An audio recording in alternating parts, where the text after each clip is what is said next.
As I told you on 9/11, I suddenly realized it was my task to make difficult books readable, which is what I've done on the back table. I sometimes describe myself as a man who reads big, thick, old books and writes modern, small books that anyone can understand. And actually, I rather enjoy it. I don't surf the web.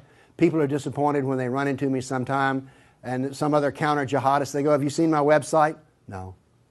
I don't even go to my own website. I have very little interest in the web except for Craigslist and Yahoo headlines and Drudge. That's it. So I like reading big, thick, old books. I really do. But I thought when I got my books written, in which the Quran was easy to understand, here's Mahomet, easy to understand, all these books on Sharia and everything were easy to understand, I thought, we win. No, we don't even have game. Because what I discovered was, other than a minority view, and trust me, you are so minor, everyone else's reaction to the knowledge, to the answer to question, what is the true nature of Islam, react in fear, hatred, and anger. When I try to explain to people something about Islam, they're terrified. So I thought people would run when I got my books published, and indeed they did run away from me. So I thought there was just one great question. What is the true nature of Islam? But I found there was a second question more important. Why are we afraid to know Islam? Now, remember I told you about stories? Here's the thing. My books are factual. They work here. But in dealing with human beings, if you're going to make a sale, any salesman will tell you this, the facts are secondary to the feelings. And where you get feelings is from stories, amongst other places. And I began to think about, why is everyone so afraid even though they don't know anything? Well, it turns out they do know little figments of stories about Islam that involve violence. And the knowledge that they were into the slave trade does not come as a shock, really. So, remember I told you that the house of Sufism was like a palace with a smell coming up from the basement? Everyone smelled that smell.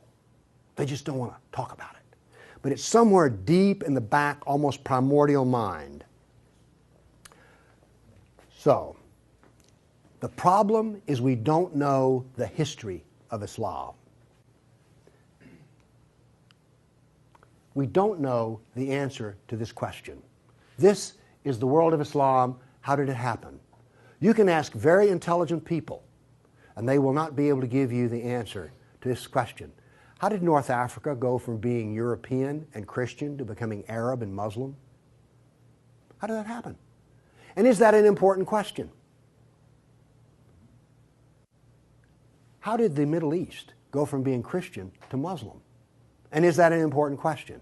I think it's an overwhelmingly important question. All right. Now, to understand how that Islamic world came about, we're going to have to go about and see how Islam entered our world. Now, to do that, Islam entered the world of the Byzantine Empire. We know that in the Sirah, Muhammad's life, his last days were spent killing Christians and subjugating them. After he died, that process continued. So, let's describe the world that Islam invaded. Now, we're told that the Roman Empire collapsed when the German barbarians invaded Rome. Y'all heard that story? Well, that's false. That is not true. It is wrong. What happened was, after the German barbarian tribes invaded Rome, they set up their own version of the Roman Empire. They retained classical culture. They spoke Roman. They hired Roman philosophers and Roman attorneys to teach their children and to run their schools. They came into the Roman Empire not to destroy the empire, but just to get the goods for themselves. The eastern part of the empire, so-called Byzantine Empire, is over here. Now, this is after the German invasion. The important point is this: there was still a classical empire. It's not collapsed. Then, after the fall of Rome, the Byzantines gradually exerted their political influence till now this was the new form of the Roman Empire. This is the Byzantine Empire, and it is about to be invaded. This is the classical world that Islam invaded. Notice that the classical world is still up and running. It's critical to remember that. It was now weak, but it was still up and running. We're going to see what caused its collapse. Here we see in 25 years, 3 stages of development of the spread of Islam. This is 25 years' work. How is it that the Arabs were able to do to the Byzantine Empire what the Persians could not do in Iran? Here's the answer to that question. It has to do with Iran, actually. The Greeks and the Persians had been having wars since forever. All right? The 300 at Thermopylae, that was about the Persians. All right? Alexander the Great, he defeated the Persians. The Persians kept hammering on the Romans and then the Byzantines, and 25 years before Islam invaded, there was one massive last series of battles that left Persia weak and the Byzantine Empire very weak. Then comes along the Black Plague. 1 person in 3 dies. So the Byzantine Empire, when Islam invaded, had been weakened by a long war with Persia and the loss of 1/3 of its population. The economy had collapsed by 2/3. You think the Obama economy is bad? Try 2/3. So we had an empire that was weak, invaded by people with a mission. Now what's important here is these 3 different shades of green represent the different caliphs. This empire is beginning to build here came from people who could be described as the apostles of Muhammad. Why is it important to know that? They knew Muhammad. They held his hand. One of them, Ali, married his daughter. Abu Bakr was his father-in-law. These people are not just brothers in the religious sense, they're brothers in the family sense. They knew Muhammad like I know my wife. And what did they do? Did they go out preaching the Quran?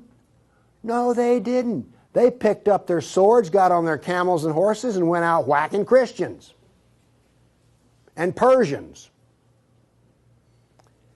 That is, this is the true nature of Islam. Here you see it. This is the fruit on the tree. Massive destruction. Now notice something else that's happened here. Egypt is the breadbasket of the Mediterranean. Syria, the heart of the intellectual world of the classical empire. In 25 years, the classical civilization lost its ability to feed itself and lost its biggest brain trust. This destroys classical Christianity. Christianity that we have today is a bloody stump of the original Christianity. Why? This destroyed the heart of it, transformed it.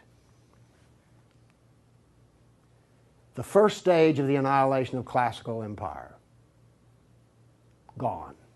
The heart of it's gone. Okay. A century later, notice over here in Spain, 750 AD, Spain is already Muslim. This is rapid fire conquest. This is going to become very important because this happened as it were in the life of a nation overnight. This brutal assault is the key as to why we fear Islam. Now then, you're next going to see history that you've not heard before. I'm not a historian, but I am a scientist. And I can reason from data. I knew, once I read the story of Muhammad, that I had been fed a pack of lies about what caused the Dark Ages.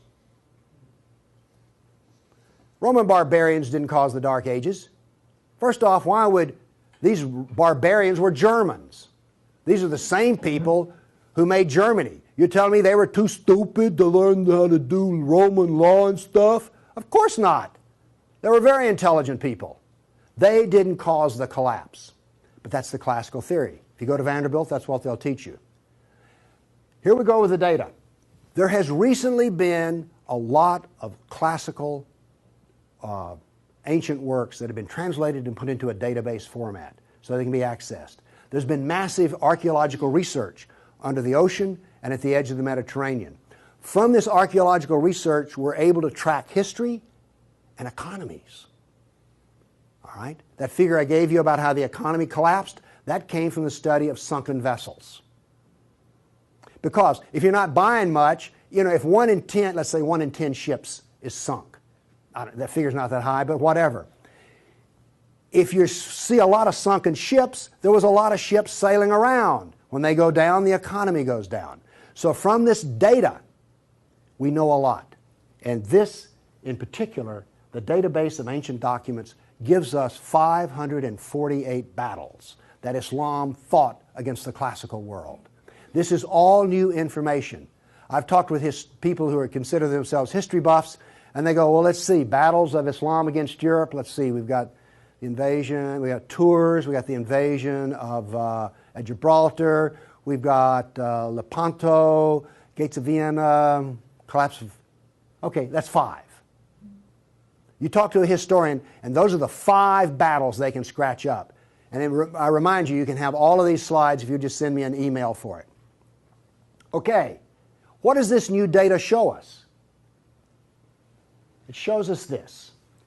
See the white spots? They're brand new battles. They're going to change to red. These are new. Every time, I want to show you this all over again, every tick is 20 years. The new battles for that 20-year period come up in white, then they fade to red to show you the history. So white's what's happening right now, red has happened. Let's see how these 548 battles act out over. We're going to watch, in 70 seconds, we're going to watch 1,200 years of conquest. Look how fast this is happening. Bam! Here comes... You didn't know France was hammered that hard, did you? You heard of Tours. Watch what's happening in Spain, in the islands. Now, many of these raids or battles, if they're at the coastline, are slave raids. The slaving that took place in here was extensive and went on and on. All of this work is also happening now then. We're now into the golden age of Baghdad. This is the punishment that's being handed out to Christians everywhere. In Spain, after one battle, there were knights' heads were cut off and they made a pile so high that a man on horseback couldn't see over them. All of the European civilization in North Africa is now gone. I have a question. Have you read the 13th Tribe? No. Okay. Now, pretty soon, and by the way, there will be a period of time, and you can see the clock running up here, there will be a brief blip of 5 battles that occur in North Africa, the Barbary Pirate Wars. We're on there. Okay? Now then, Byzantium has fallen. Now then, Eastern Europe is being hammered. Notice that it is relentless. It doesn't stop. This is the history that you're never told about. This is the history that explains how all of this came about. Now then, they're getting slower because Islam is becoming weaker.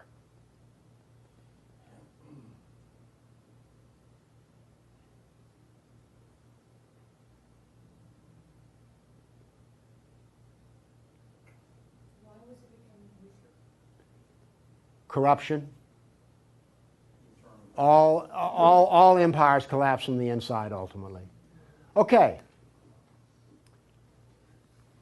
I say that what caused the collapse of classical civilization was not the invading German barbarian tribes. I say that classical civilization was destroyed by Islam. Now comes the question, why do we not want to know that? We're going to answer that question. All right, now I want to give you the headlines. With all those little dots, basically what I've showed you is just quantity. Okay? Relentless, but quantity. Now I'm going to give, we gave you 1,200 years of battles in like 70 seconds. Now we're going to go through in about 4 minutes. I'm going to give you the headlines from each century so you will know the emotional tone of what is happening. All right, 7th century. Muhammad sent Khalid out, the sword of Allah, to the Jazima tribe to offer Islam. They refused. He annihilated every one of them. At the Battle of Oasis in Iraq, for 2 days he spent out rounding up the losers, put them in a dry stream bed, and cut off heads until the stream ran with blood. He then took the captain of the Zoroastrian Persian tribe. His wife was there. He cut off the man's head, let the blood drain into the soil, and raped his wife in the bloody soil. That was one of the companions of Muhammad. This is the nature of jihad. Where did Khalid learn how to do that? From Muhammad. From Muhammad at the Battle of Khaybar. Umar conquered Jerusalem, and every Jew and every Christian became a dhimmi, which is a third-class semi-slave. You're now going to see, for the next few centuries, you're going to see Golden Age. We're told this myth of the Golden Age, how wonderful Islam is. So here's what's happening during the Golden Age. They started attacking Sind, which is the Hindus. 26,000 Hindus died. Armenian nobles were herded into a church after a debate, and the building burned down on top of them. At Ephesus, 7,000 Greeks are enslaved. We're still having the Golden Age. All new churches were ordered destroyed. At Amorium, there was massive enslavement of all the Christians. The Egyptian Christians revolt over the jizya, which is the dhimmi tax under the Sharia. Churches are burned, vineyards destroyed. 10th century was still in the Golden Age. In Thessalonica, 22,000 Christians enslaved. Christians massacred in Seville. In Egypt and Syria, 30,000 churches destroyed. You have your religion, I have mine. Still in the Golden Age, 6,000 Jews in Morocco killed, hundreds of Jews in Cordoba killed, 4,000 Jews in Granada killed, Georgia and Armenia invaded. In Hindustan, 15,000 killed, 500,000 enslaved. Golden Age, still upon us. In Yemen, the Jews are given the choice of convert or die. The Christians of Granada are deported to Morocco. And in India, cities are destroyed under the order convert or die. In one town, 20,000 Hindus became slaves. Still the Golden Age. 50,000 Hindu slaves decided to get freedom by converting to Islam. A new 20-year campaign created 400,000 new Muslims out of Hindus. Buddhist monks butchered, nuns raped. In Damascus and Safed, mass murder of Christians. Jews in Marrakesh massacred. Tabriz, forced conversion of Jews. Still, we're in the Golden Age. There are riots in Cairo. Churches are burned. Jews of Tabriz are forced to convert. Tamerlane, one of the most evil men who ever lived, massacred 90,000 Hindus in one day. 30,000 in another battle, massacred in cold blood. Another Muslim leader takes 180,000 Hindu slaves. Oops, we're out of the Golden Age. See if you notice any change in tenor. Tamerlane destroys 700 villages in India. Now then comes He then turned to Iraq and annihilated the Nestorian and Jacobite Christians. The Nestorian Christians, half of the Silk Route in China was Nestorian Christian. The Nestorian Christians had emissaries and missionaries in the court of China. Afghanistan was partly Christian. All right? Gone. This is part of the destruction of the church that no one knows about. 700 years of attack, they finally destroy Constantinople. 16th century, the son of Tamerlane destroys temples, forced conversions. Two of his generals built 2 towers of human heads. Once again, you couldn't see over them. And then noble women, Hindu women, started the practice of sati, which was mass suicide in order not to be sex slaves inside of the Sultan's harem. 17th century, Jews of Yemen and Persia forced to convert, forced conversions of Greeks. The Zoroastrians are persecuted in Persia, and over 500,000 killed Hindus. 18th century, more Zoroastrian persecution, Jews of Jeddah expelled, Jews of Morocco massacred, Hindu persecution continues. 19th century, more forced conversion of Jews, Jews of Baghdad massacred. Oops, 250,000 Armenian Christians slaughtered in Turkey. Now then, in Persia, the Zoroastrians are completely annihilated. 20th century, over 1 million Armenian Christians killed. 1 million. So you now not only know the number of battles, you now see the tenor of what's going on. You now know quality and quantity. Do you get the drift on how bad this was? Now then, the establishment doctrine is that we've already told you classical collapse had nothing to do with Islam, and indeed Islam was a source of good because the hillbilly Europeans lost their classical learning and the shrewd, smart Arab Muslims preserved all the knowledge in the Golden Age. This is what is taught in our schools. I maintain that it was annihilated by Islam. Okay, we've been talking about land here. I now want to talk about water because classical civilization was based upon the Mediterranean Sea. Egypt was part of the Mediterranean world. It was not part of the African world, okay? Because to go from Alexandria, Egypt to Nigeria was a lifetime. But you could get on a ship and be there in 10 days. Does this make sense? It was cheap transportation. You could haul a ton of grain from Egypt to Rome as much as it cost 75 miles by ox cart. This is important. I'm going to be driving back on the interstate after I finish talking here. I do not expect to be attacked or shot at on the way. I presume that the interstate is safe travel. It used to be that way under the Roman peace. That ended. The importance of naval work, as many as 500 boats could be in the harbor of Constantinople. The collapse of the freedom of sea. Let me show you something. Now we know this from history, the data.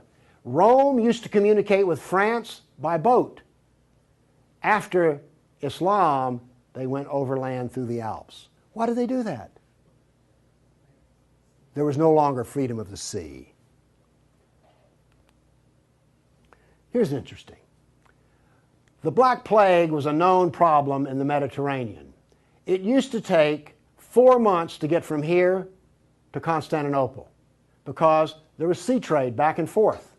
Well, that was eliminated. So now then when there was an outbreak of the Black Plague, it went from harbor to harbor, all around here, and it took 4 years to get to here.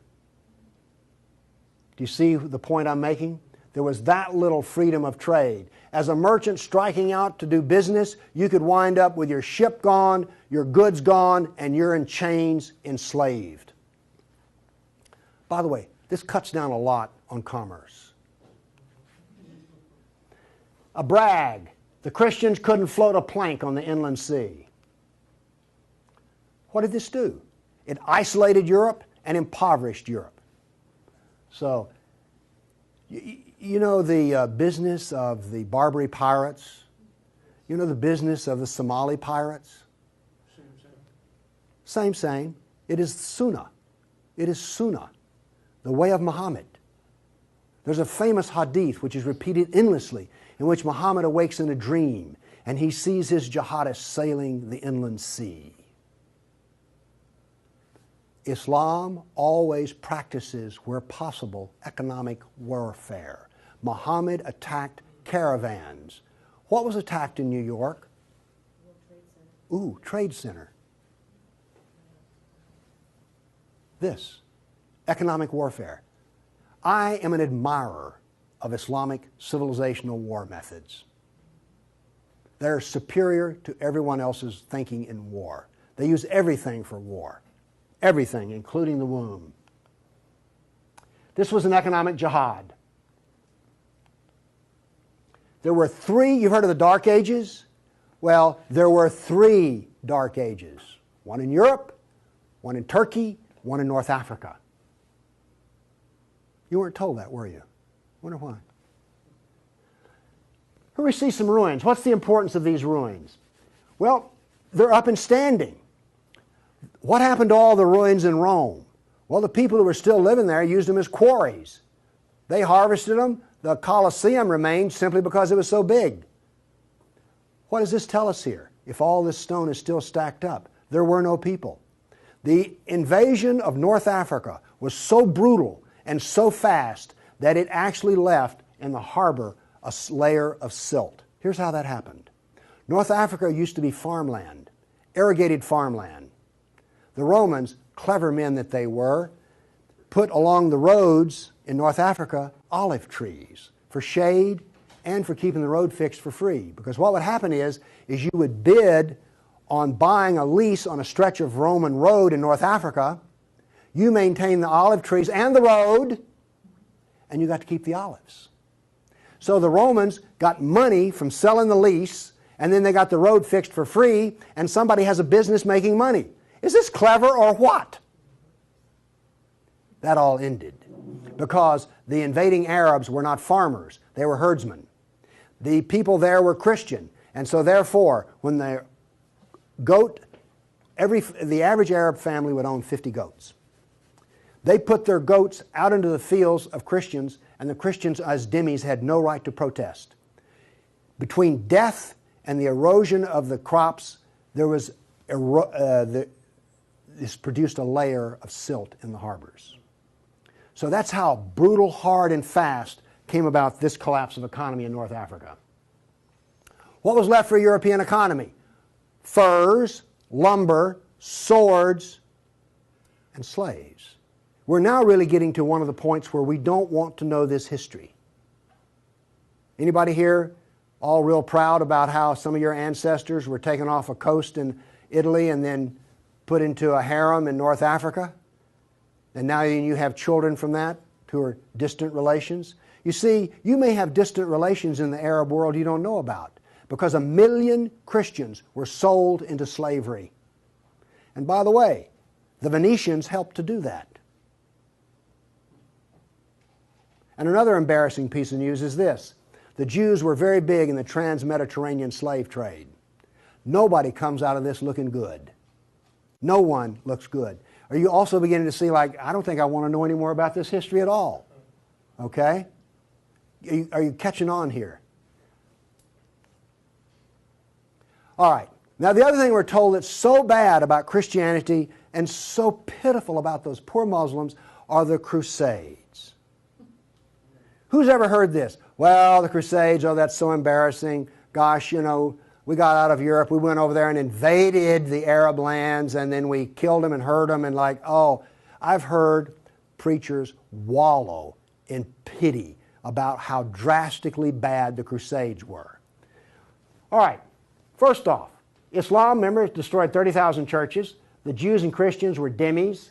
There was infinite number of brutality against Christians. Christians were fleeing the Middle East, and the Byzantine emperor appealed to the Pope, help us, please. Now this was a big thing to do because the Byzantine emperor and the Pope did not get along at all. But these were desperate people. And what did the Pope look out and see?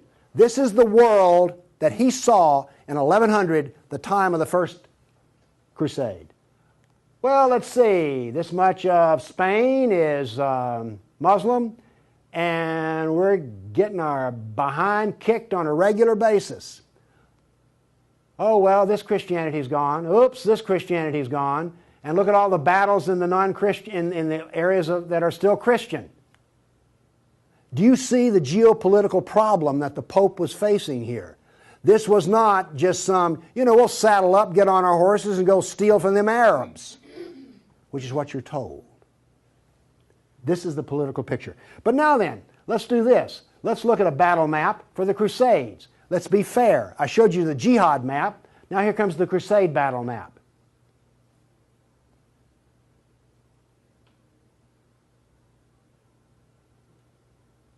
We're almost done. That's it. Now we're told that the Crusades are the moral equivalent of jihad. And therefore we need to be ashamed and whine and cry. All right. The Crusades were defensive, lasted 300 years, and the last one was over 800 years ago. All the jihad was offensive, lasted 1,400 years, and it's happening right now. In all probability, some Christian is being slaughtered in Nigeria today. Now, Is this moral equivalence?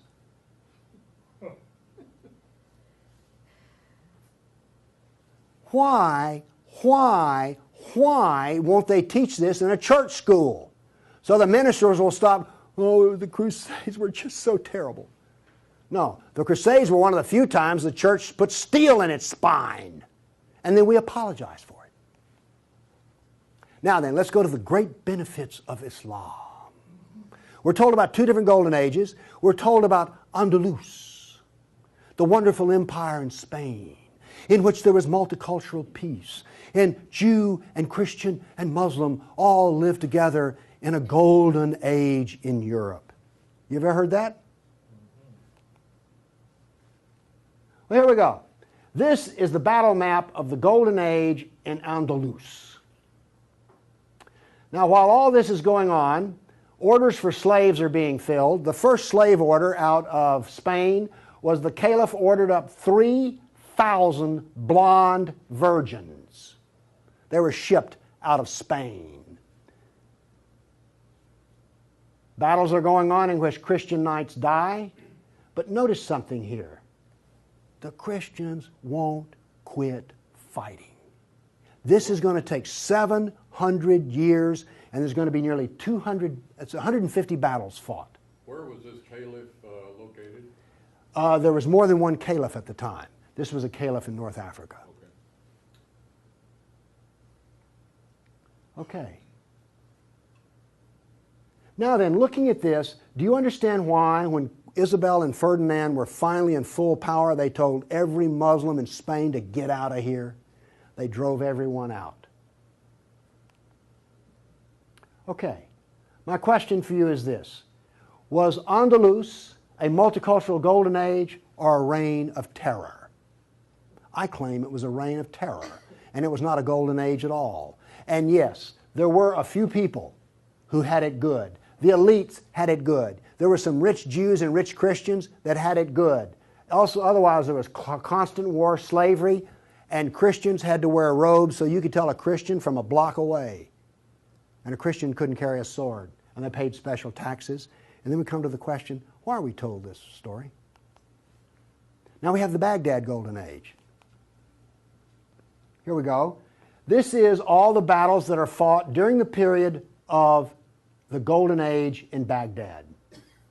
Now, not only are they as busy as they can be killing Christians, but they're also busy establishing the Sharia doctrine. They're also busy establishing the Hadith doctrine. And they're also busy in doing things like slave trading. You know all those exotic pictures you've seen of the harem? They're sort of pre-Playboy sexy, beautiful women in gauzy outfits. All of those women were Christians. Less romantic sounding, isn't it? The other thing that's happening in Baghdad is this. A new philosophy is being generated in which there is no cause and no effect. This turns out to paralyze the mind. Okay, those were all the battles that were fought during the mythical Golden Age. Okay, during the Golden Age, Christians and Jews were dhimmis, Christians were sex slaves. Here's one that gets me. During this Baghdad Golden Age, they evolved a philosophy in which there were no laws of nature and there was no cause and effect. I'm a scientist. We work off of two laws, the law of contradiction, does the data contradict the data, and the law of cause and effect.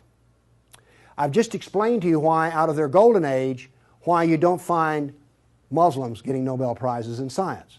You cannot be a scientist and not believe in cause and effect. You just can't. Won't work.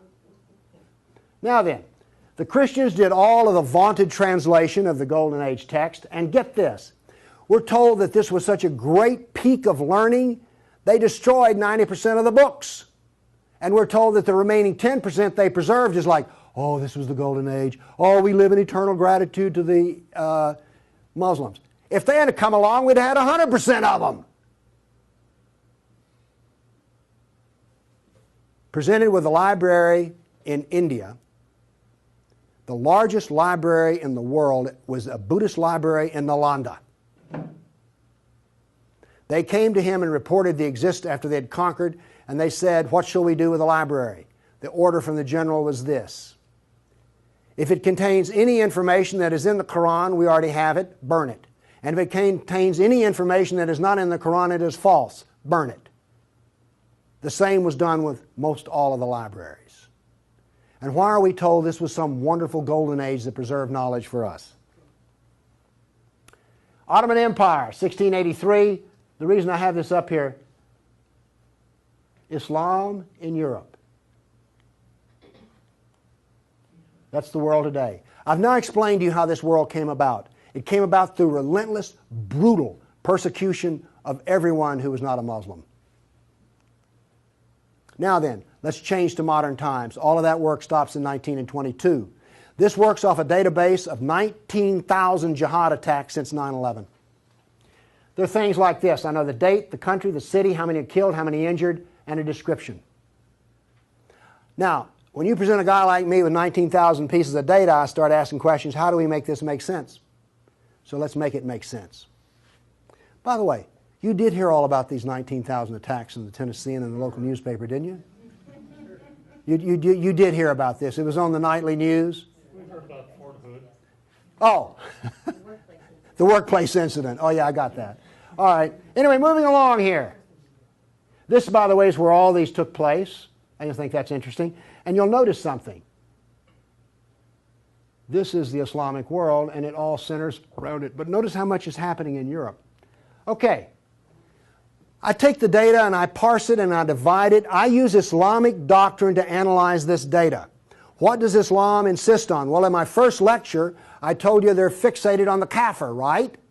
So I use the kafir to analyze this data from an Islamic standpoint. See, I'm the ultimate multiculturalist. No, really. I'm the only person you've ever met who analyzes Islam on the basis of Islam.